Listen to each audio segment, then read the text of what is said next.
Hey, Billy. All right, so I believe I have the product efficiency report finalized for LV. Damn, I always forget to get rid of that. I did add a hidden cell. This will not be visible, where if you just make that no fill, that goes away, and I can get rid of that so that nobody even knows it's there. But for purposes of my video, I'm going to leave it in there. Okay. So here I have part numbers filled out. The date is fixed. This should not allow you to put in, yes, an invalid date. Since all product efficiency reports are only for 1 year, I made the limit the 1st of January and the 31st of December. So I'm going to retry and I'm going to put in, what's today? I guess it doesn't matter because this is just the date of the incident. So let's say that happened on 3/18, which is not today's date. So this would be the part that the user would fill out. I did fix where I added in this cell for the duplicate check. So now you can write the data, and if say you have more than 5 things, is if you change this cell to something other than what it is, then it'll go through, and you don't have to worry about screwing up the date or adding a -01, -02. So let's go through. I want to write the data. That's going to give me my unique number. The data is written successfully.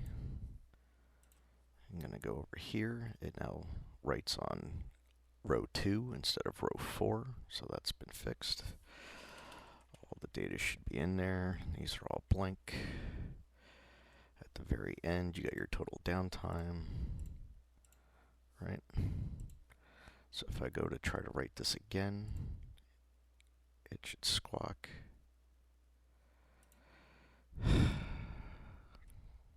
Oh, I changed something. So if you go to write this again, it should say the data already exists. If you click OK, it should not increment this number. There you go. In here, I should have whatever day that I write to this report. It should give me the year, 2022, the month, 03, the day, 26, and a -01, -02, 03, 04, so on. One of the other things I had to fix is, I believe it is this category. If you go into workmanship and you click on the longest, the variable that has the most characters, a lot of times this would fill up the whole thing and it would be unreadable. So I made this shrink to fit. I also made all of these other cells shrink to fit in case this decides to change to something that's a longer name than what I can fit in a cell. I also changed this to shrink to fit in case there's multiple operators. So say you have 1, 2, 3 and operator 4, 5, 6 and operator BJL. Now if you put that in, now you can at least read it. It's not going to be truncated and unlegible. The same thing here, 321, and my buddy Billy. Well, it's very short, but you get the idea.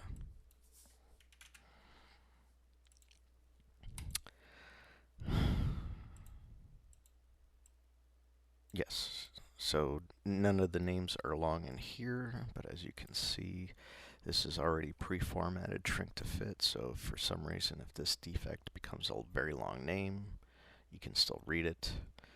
And that's the first part. Right now, I do not write to an external worksheet, but the way it could work, and I'm going to hide that.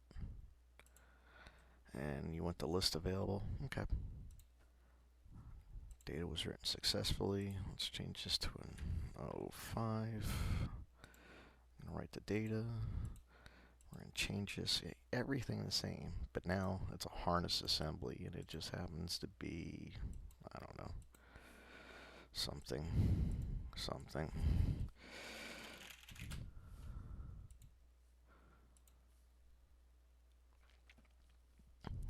And that'll just prove that I can write, and it's hidden, so he won't even know, or rather the end user will not know that that cell is, or that tab worksheet is even there. You go in, unhide it, and all I want to do is just verify the data that I wrote.